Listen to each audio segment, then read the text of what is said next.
What's good, YouTube? It's KB with Just Do Boxing, back with another video. And before I get into the video, I want to say if this is your first time on the channel, do your boy a favor, hit that subscribe button, hit that like button, and hit that bell icon so you can be notified when I drop new content. So let's get right into it, man. You know, recently ESPN.com dropped their pound for pound rankings for men. And, you know, I just got a few questions, man, and let's just get right into it. You know, at number 10, they got my Jersey, my fellow Jerseyan, fearless Shakur Stevenson at number 10. You know what I'm saying? They got Vasiliy, high-tech, the Matrix, Lomachenko, if that's what you want to call him, at number 9. And I just had some questions, you know, I'm going to start with number 10 and number 9. You know, they got Shakur and Vasiliy Lomachenko. I honestly don't believe, you know, Lomachenko should even be on this list, respectfully.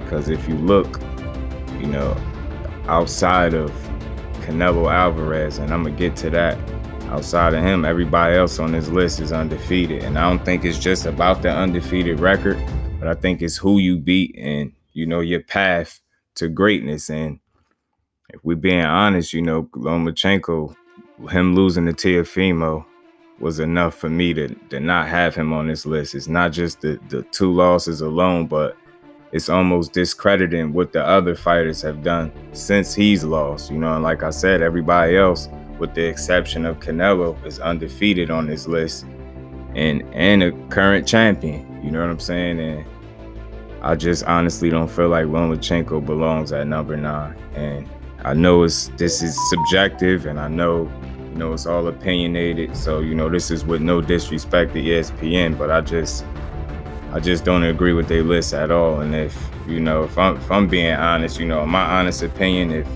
Shakur Stevenson and Vasiliy Lomachenko was to get in the ring today, I would pick Shakur Stevenson. You know what I'm saying? I'm not saying it'll be a blowout or easy fight, but I'm just, based on what I've seen and the skill level, I think Shakur Stevenson beats Vasiliy high-tech Lomachenko. And I just want to know what ESPN is really basing their list off. I don't know if it's popularity, favorites, or whatever the case may be. And at the end of the day, it's their list. But I think when you have a platform as big as theirs, you have a responsibility to be more accurate, more precise with things like this. And like I said, I know it's subjective and it's opinionated. I get all of that, but it's like, it seems like it's an obvious concerted effort to keep certain individuals off the list, and that I just can't get with.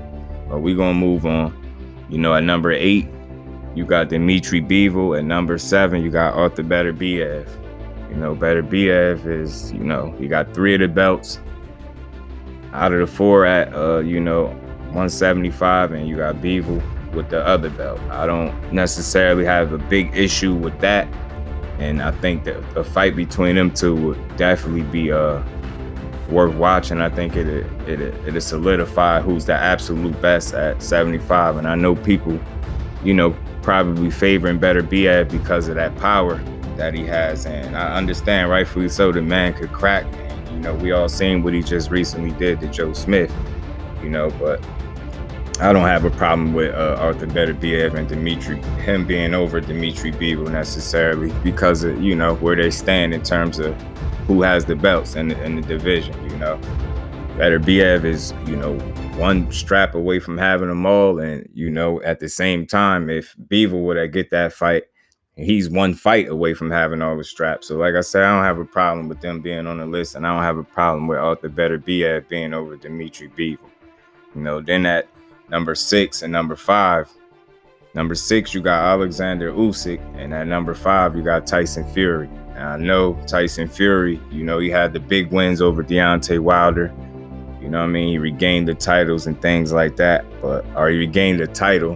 He got the WBC title, should I say that? You know, and Usyk took all of the titles off of Anthony Joshua that he has. So Usyk has the rest of the titles in the division. Meanwhile, Tyson Fury has the WBC title, which he won off Deontay Wilder. Now, in my opinion, I would put Oleksandr Usyk over Tyson Fury because, you know, not only did he unify or become undisputed at cruiserweight. And I understand that's not the most talent-rich and deep division, but nonetheless, he achieved it. He was undisputed at cruiserweight.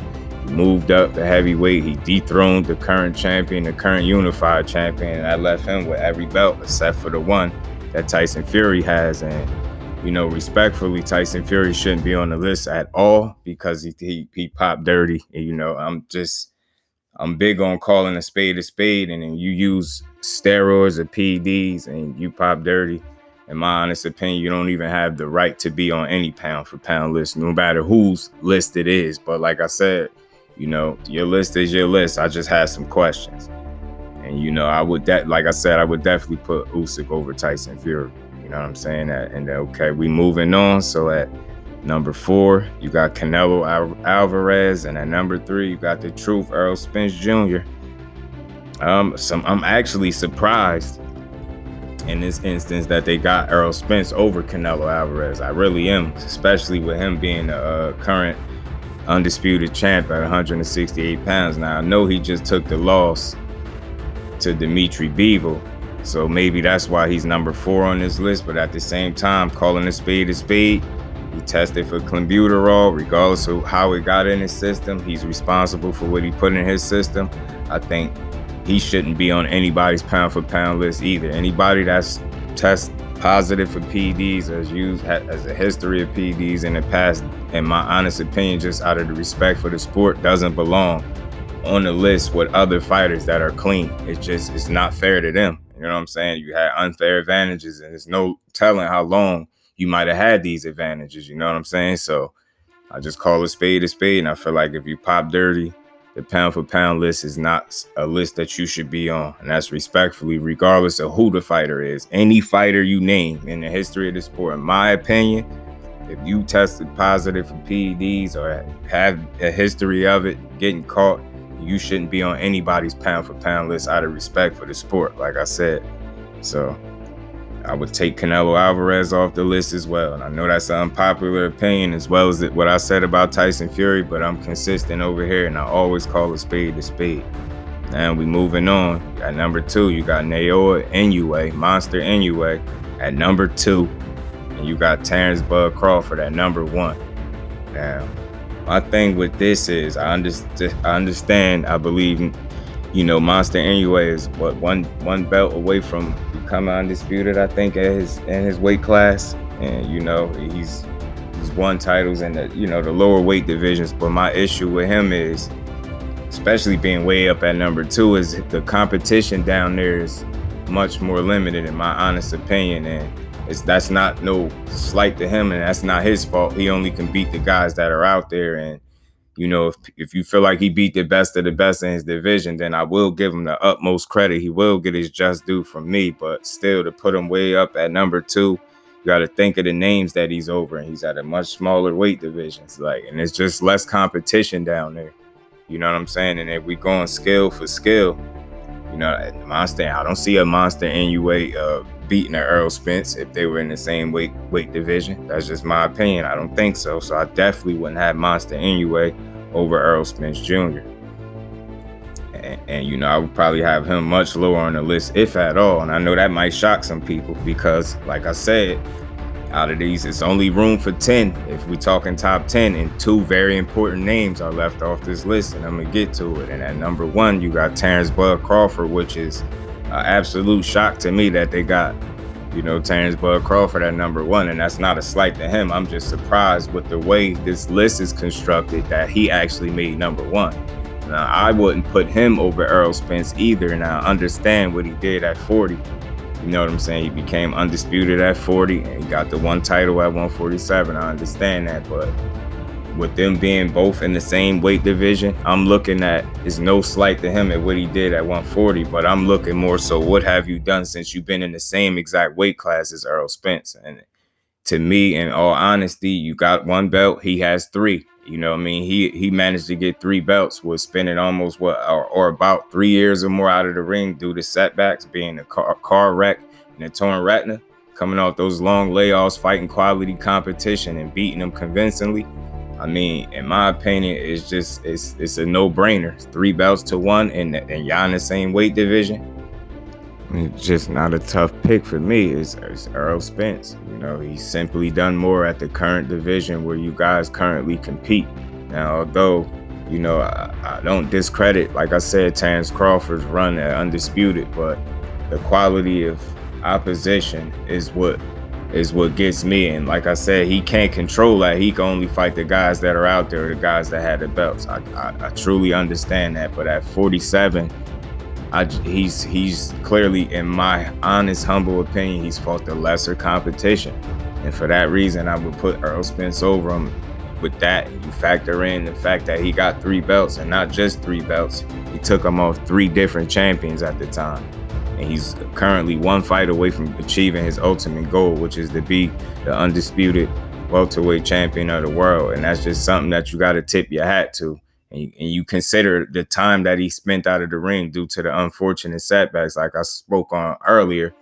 You know, for him to still collect 3 belts in this amount of time and find himself, like I said, one fight away from achieving his ultimate goal is highly impressive, and it's something I just had the utmost respect for.